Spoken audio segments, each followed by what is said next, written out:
Yan mga tol, at ito, may request sa atin ng barangay.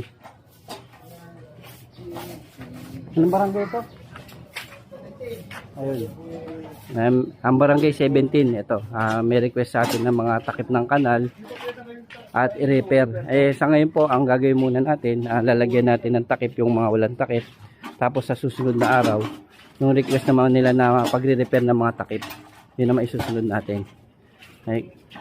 Ngayon po kasi nakasama rin po tayo sa mga pagdi-deliver ng mga bigas sa bawat barangay. Kaya unahin muna natin yung walang takip. Ito kasama natin si Kagawad ng barangay 17. Kaya po sobra tayo nagpapasalamat sa pamunuan ng barangay, kay chairman at sa mga kagawad na nabigyan po tayo ng pagkakataon at napagkatiwalaan po para sa mga ganitong pagbibigay ng aksyon at solusyon.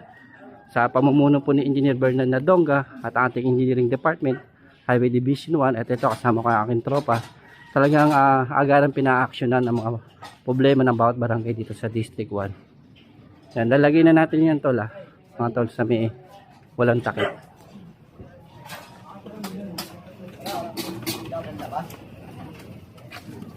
Sabi, ano,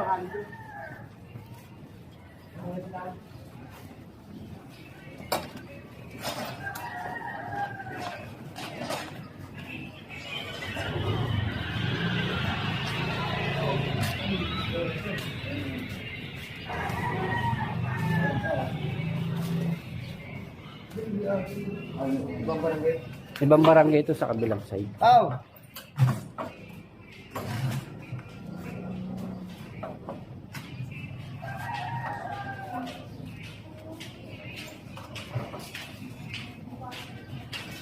Ito mga tol, ito kasama natin si Kagawad ng barangay 17. At ito, lalagyan natin ng takip to.